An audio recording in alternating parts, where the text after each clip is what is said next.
Alguns anos atrás, graças e paz, irmãos, um pastor foi convidado para pregar numa igreja, e aí a festa dos jovens foi tão grande, teve tanta comemoração, e deixaram 2 minutos para o pastor pregar.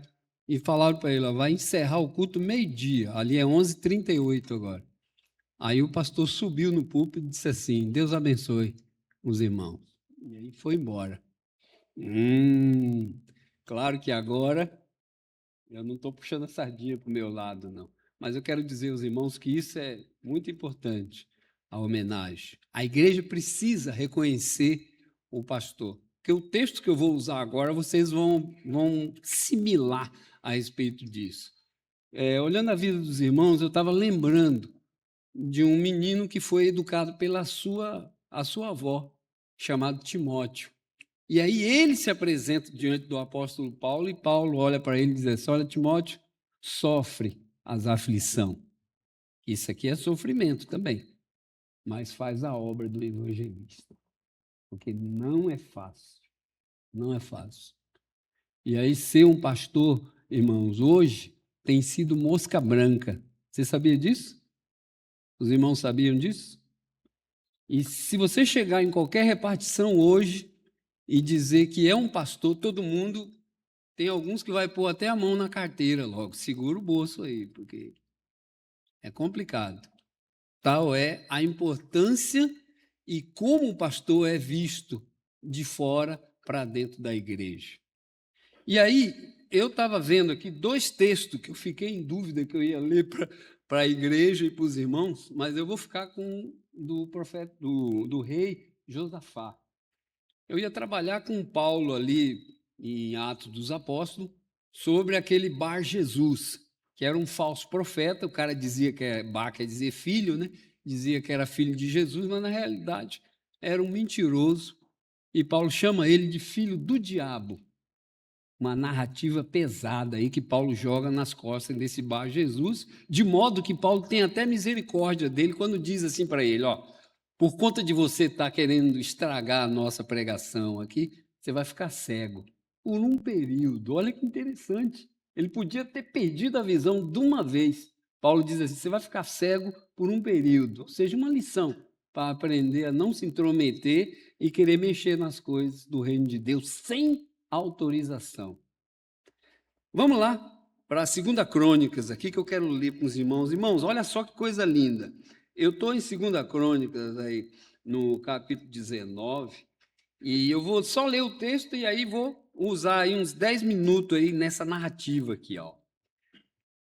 O profeta 18 de 1 a 4. Aliança entre Josafá e Acabe.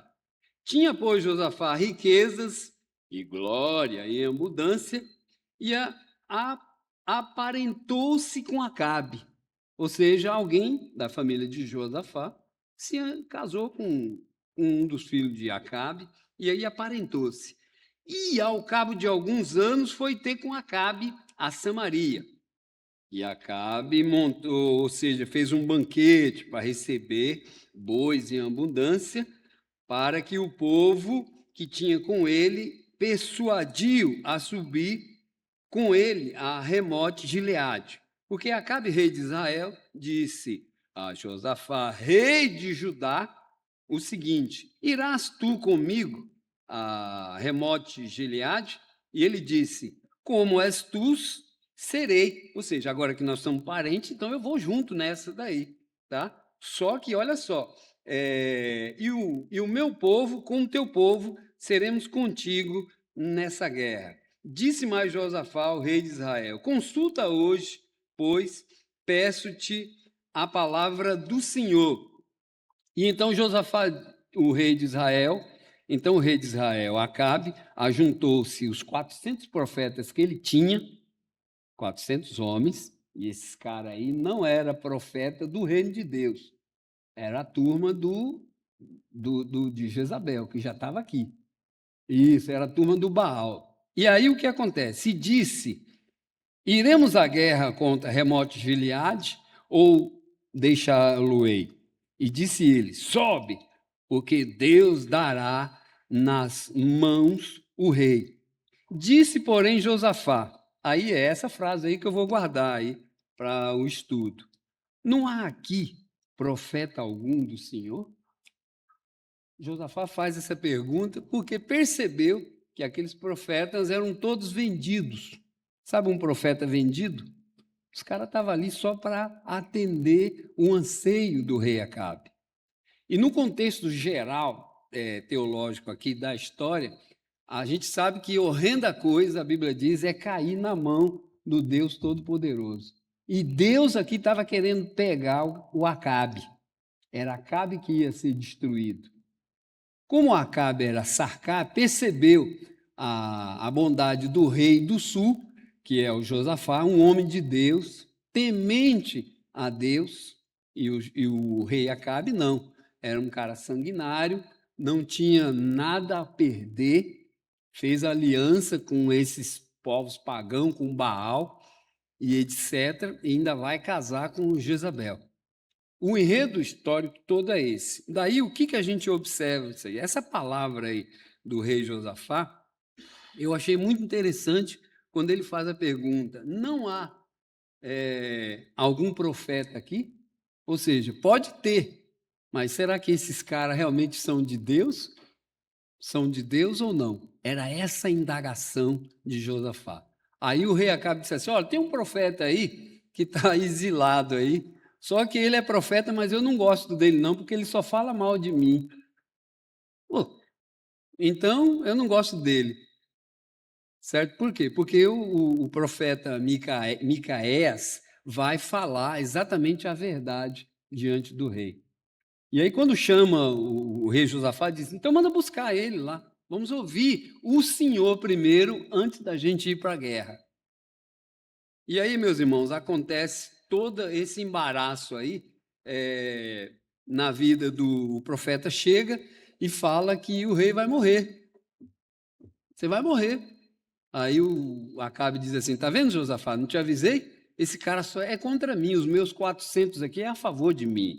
Por quê? Porque ali estava, irmãos, a maior bomba do século, que está nos nossos dias. Nós estamos falando 800 anos antes de Cristo, e trazendo para os dias de hoje, a gente tem duas coisas importantes que movimentam o mundo religioso e espiritual.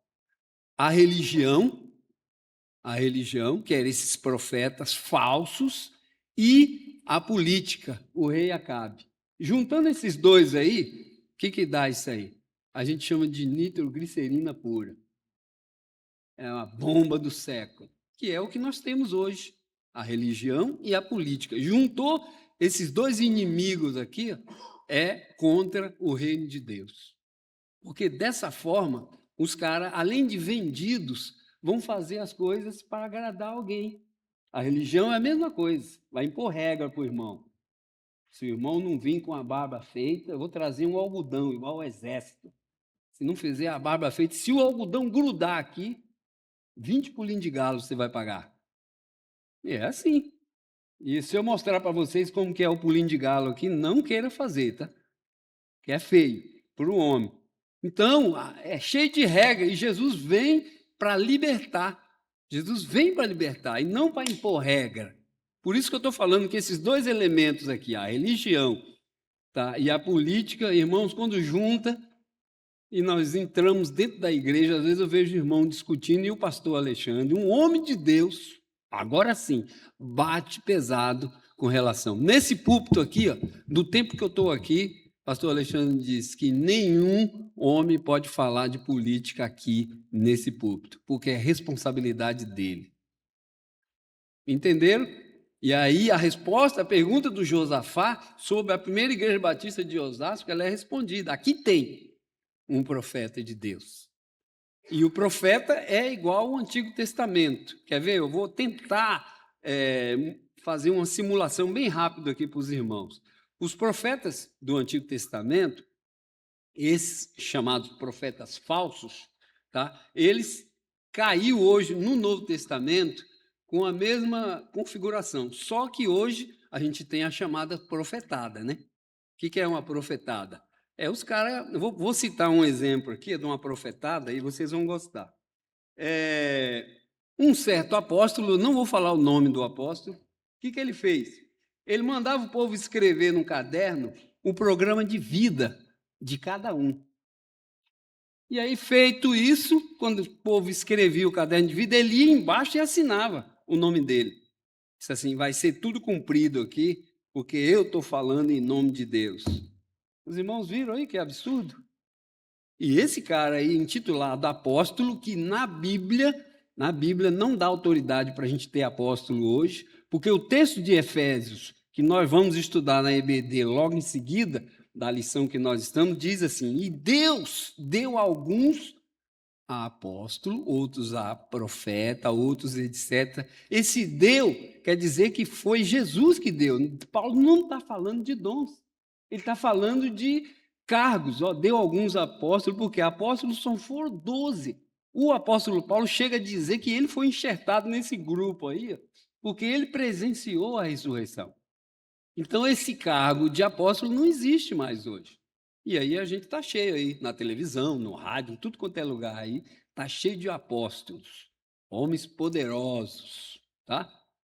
Vamos seguir aqui dentro do texto da palavra de Deus, porque eu gravei aqui a fala do rei Josafá e observei isso aqui, ó. Na aplicação correta do texto, que era, se eu fosse usar o tempo todo para me pregar, a gente observa isso aqui. Deus queria acabar com o rei Acabe, Deus usou os falsos profetas, e ali havia, acima de tudo, o espírito de mentira. E os irmãos sabem que mentir no reino de Deus, o Espírito Santo tem um preço caro. Preço caríssimo. O casal, no início da igreja, pagou o preço caro porque mentiu ao Espírito Santo. E aí pagaram com a sua própria vida. O homem de Deus, ele tem a responsabilidade de falar aquilo que Deus quer, não o que ele quer. Não sei se os irmãos já observou eu fazendo essa oração. Quando algum dos irmãos vão pregar aqui, eu falo: Deus, que ele fale aquilo que o Senhor quer falar para a igreja, não aquilo que ele quer falar para a igreja. Porque eu não sou pastor, já fiquei vários anos na direção da igreja, e lembro que um domingo a igreja estava lotada, aquele domingo, na central, e eu tinha estudado um sermão, preparei do meu modo, né?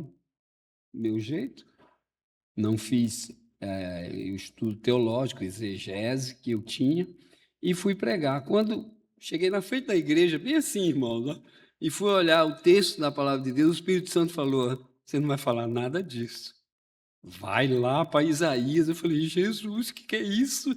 Aí eu fui virando a página.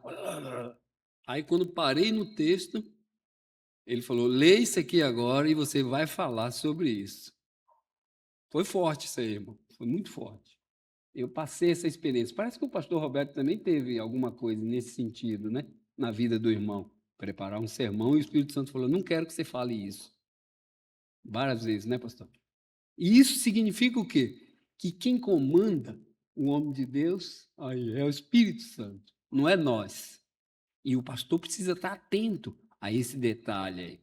Para ele falar aquilo que Deus quer falar, não o que ele quer falar para a igreja. Tá bom? E aí tem um detalhe aqui interessante, que eu marquei aqui para os irmãos também, para a gente observar. Os profetas, no caso aqui do texto, tem uma narrativa aqui de Acabe, quando ele fala assim: ó, nunca fala bem de mim. Por quê? Porque os caras eram tudo vendidos. Eles eram obrigados a agradar o rei. A agradar o rei. Né? Outro detalhe que eu tirei aqui do texto é que, ao contrário de Josafá, em 2 Crônicas 17, a gente vê aqui que Josafá era um homem que dependia de Deus. Ele tanto dependia de Deus que os irmãos vão observar que ele fala para Acabe assim: espera aí, nós vamos para uma batalha sem consultar a Deus? Nós vamos perder a guerra.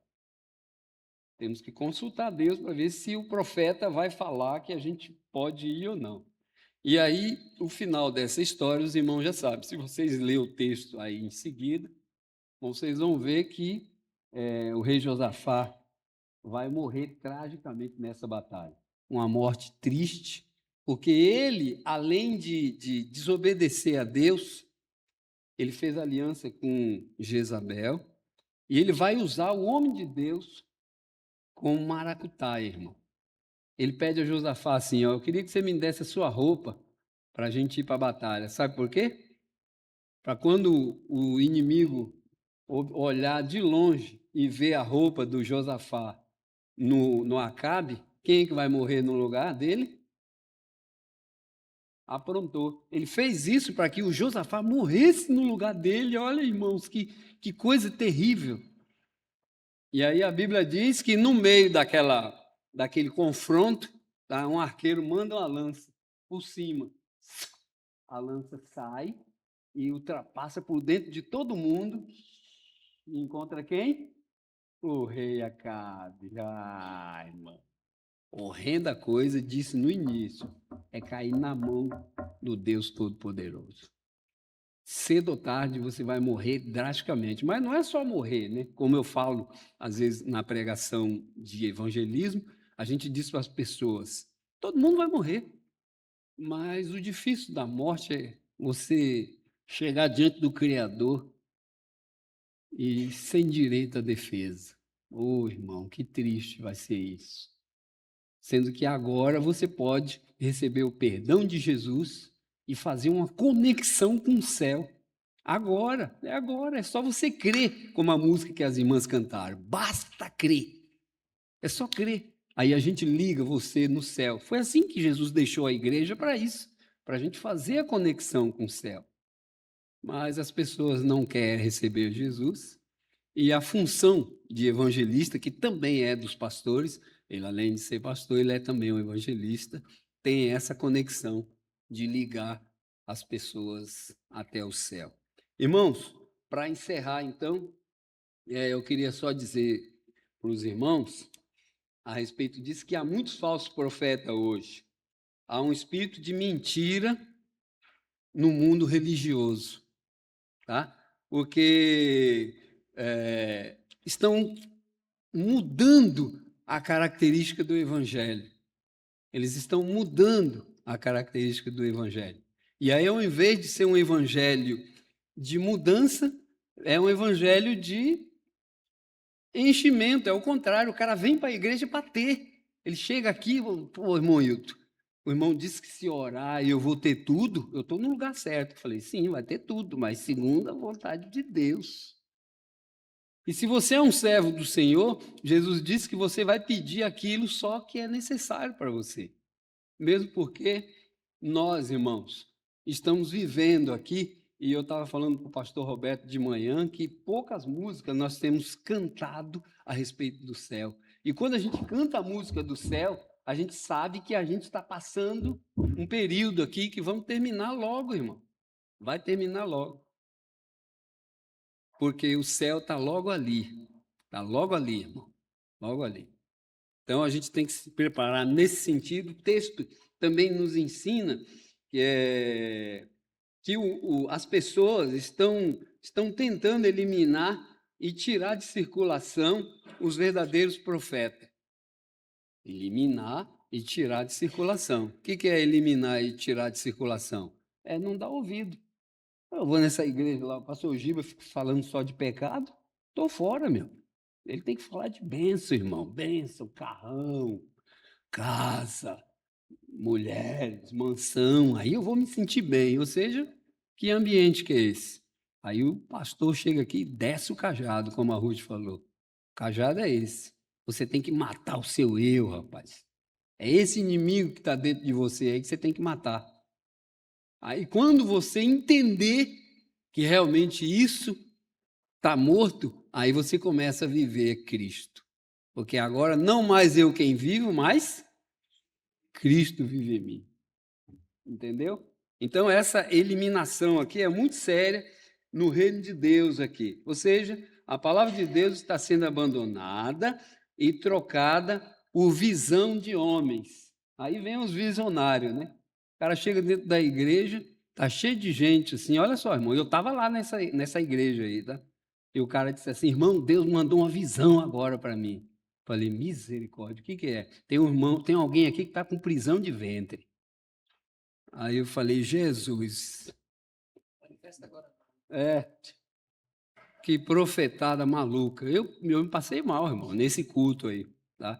Esse cara profetizando essas coisas absurdas. Ou o cara pode chegar num culto de jovem e dizer: tem algum jovem aqui que está querendo casar, Deus me revelou agora. É óbvio, né? Está cheio de jovem ali, eles vão querer casar. Então, essas coisas aí a gente tem que tomar muito cuidado, irmão, tá? E para encerrar, não chegou, não. Já estamos vivendo um momento em que será difícil encontrar um profeta do Senhor nos nossos dias. Entenderam agora o início da minha fala? A fala do Josafá. Haverá algum profeta hoje aqui? E aí, se nós continuarmos assim, nessa minha fala aqui, está cada vez mais difícil encontrar um homem de Deus nos nossos dias, porque as pessoas querem agradar a si mesmo. Eu vou entrar na igreja para me sentir bem. Já viu essa frase? Se eu não me sentir bem, eu não estou aqui. Espera aí, meu irmão. O evangelho de Jesus não é isso, não. O evangelho de Jesus é cruz, é morte. Você tem que experimentar essas coisas. Tem que matar o velho homem para que ele surja. E esses irmãos aqui é responsável por isso. Por isso que temos que orar a Deus e agradecer a pessoa do pastor Alexandre e os demais pastores que Deus tem trazido para o nosso meio. Amém? Glória a Deus. Quem é que eu passo a palavra aí das irmãs?